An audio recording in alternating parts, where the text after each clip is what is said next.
एक गरीब बालक था जो कि अनाथ था। एक दिन वो बालक एक संत के आश्रम में आया और बोला, बाबा, आप सबका ध्यान रखते हैं। मेरा इस दुनिया में कोई नहीं है, तो क्या मैं यहाँ आपके आश्रम में रह सकता हूँ? बालक की बात सुनकर संत बोले, बेटा, तेरा नाम क्या है? उस बालक ने कहा, मेरा कोई नाम नहीं है। तब संत ने उस बालक का नाम रामदास रखा और बोले, अब तुम यही आश्रम में रहना। रामदास वहीं रहने लगा और आश्रम के सारे काम भी करने लगा। उन संत की आयु 80 वर्ष की हो चुकी थी। एक दिन वो अपने शिष्यों से बोले, मुझे तीर्थ यात्रा पर जाना है। तुम में से कौन कौन मेरे साथ चलेगा और कौन कौन आश्रम में रुकेगा? संत की बात सुनकर सारे शिष्य बोले कि हम आपके साथ चलेंगे, क्योंकि उन्हें पता था कि यहाँ आश्रम में रुकेंगे तो सारा काम करना पड़ेगा। इसलिए सभी बोले कि हम तो आपके साथ तीर्थ यात्रा पर चलेंगे। अब संत सोच में पड़ गए कि किसे साथ ले जाएं और किसे नहीं, क्योंकि आश्रम पर किसी का रुकना भी जरूरी था। बालक रामदास संत के पास आया और बोला, बाबा, अगर आपको ठीक लगे तो मैं यहीं आश्रम पर रुक जाता हूँ। संत ने कहा, ठीक है, पर तुझे काम करना पड़ेगा। आश्रम की साफ सफाई में भले ही कमी रह जाए, पर ठाकुर जी की सेवा में कोई कमी मत रखना। रामदास ने संत से कहा, बाबा, मुझे तो ठाकुर जी की सेवा करनी नहीं आती।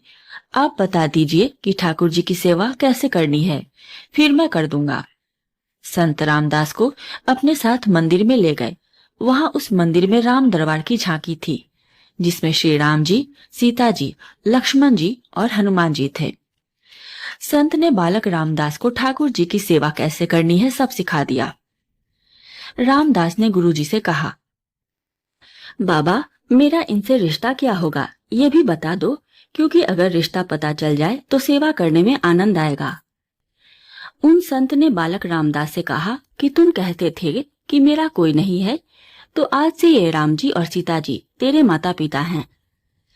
रामदास ने साथ में खड़े लक्ष्मण जी को देखकर कहा, अच्छा बाबा, और ये जो पास में खड़े हैं वो कौन है? संत ने कहा, ये तेरे चाचा जी हैं। और हनुमान जी के लिए कहा कि ये तेरे बड़े भैया हैं।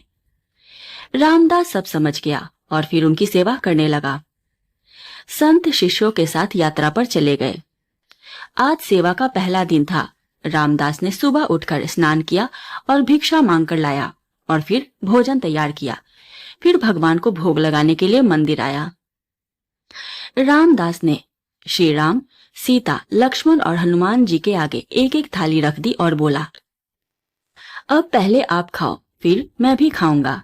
रामदास को लगा कि सच में भगवान बैठकर खाएंगे, पर बहुत देर हो गई। रोटी तो वैसी की वैसी थी। तब बालक रामदास ने सोचा, नया नया रिश्ता बना है तो शर्मा रहे होंगे। रामदास ने पर्दा लगा दिया। बाद में खोलकर देखा, तब भी खाना वैसे का वैसा पड़ा था। अब तो रामदास रोने लगा कि मुझसे सेवा में कोई गलती हो गई, इसलिए खाना नहीं खा रहे हैं, और ये नहीं खाएंगे तो मैं भी नहीं खाऊंगा और मैं भूख से मर जाऊंगा, इसलिए मैं तो अब पहाड़ से कूदकर ही मर जाऊंगा। रामदास मरने के लिए निकल जाता है। तब भगवान राम जी ने हनुमान जी से कहा, हनुमान, जाओ उस बालक को लेकर आओ और बालक से कहो कि हम खाना खाने के लिए तैयार हैं। हनुमान जी गए और रामदास कूदने ही वाला था कि हनुमान जी ने उसे पीछे से पकड़ लिया और बोले, क्या कर रहे हो? रामदास ने पूछा, आप कौन? हनुमान जी ने कहा, मैं तेरा भैया हूँ, इतनी जल्दी भूल गए?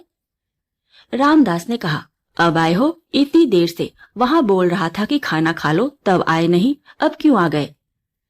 तब हनुमान जी बोले, पिताश्री का आदेश है, अब हम सब साथ बैठकर खाना खाएंगे। फिर राम जी, सीता जी, लक्ष्मण जी, हनुमान जी साक्षात बैठकर भोजन करने लगे। इसी तरह रामदास रोज उनकी सेवा करता और भोजन करता। सेवा करते 15 दिन हो गए।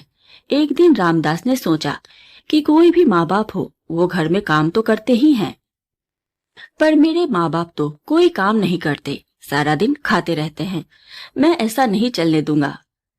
रामदास मंदिर में गया और बोला, पिताजी, कुछ बात करनी है आपसे।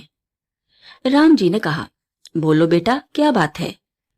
रामदास ने कहा, अब से मैं अकेले काम नहीं करूंगा, आप सबको भी काम करना पड़ेगा। आप तो बस सारा दिन खाते रहते हो और मैं काम करता रहता हूँ। अब से ऐसा नहीं होगा। राम जी ने कहा, तो फिर बताओ बेटा, हमें क्या काम करना है? रामदास ने कहा, माताजी, अब से रसोई आपके हवाले, और चाचा जी आप सब्जी तोड़कर लाएंगे, और भैया जी आप लकड़ियां लाएंगे, और पिताजी आप पत्तल बनाएंगे। सबने कहा, ठीक है। अब सभी साथ मिलकर काम करते हुए एक परिवार की तरह सब साथ रहने लगे। एक दिन वो संत तीर्थ यात्रा से लौटे तो सीधा मंदिर में गए और देखा कि मंदिर से प्रतिमाएं गायब हैं। संत ने सोचा कहीं रामदास ने प्रतिमा बेच तो नहीं दी। संत ने रामदास को बुलाया और पूछा, भगवान कहाँ गए? रामदास भी अकड़ कर बोला, मुझे क्या पता, रसोई में कहीं काम कर रहे होंगे। संत बोले, ये क्या बोल रहा है? रामदास ने कहा, बाबा, मैं सच बोल रहा हूँ, जब से आप गए हैं ये चारों काम में लगे हुए हैं। संत जी भागकर रसोई में गए और सिर्फ एक झलक देखी कि सीता जी भोजन बना रही हैं, राम जी पत्तल बना रहे हैं, और फिर वे गायब हो गए और मंदिर में विराजमान हो गए। संत रामदास के पास गए और बोले, आज तुमने मुझे मेरे ठाकुर जी का दर्शन कराया, तू धन्य है।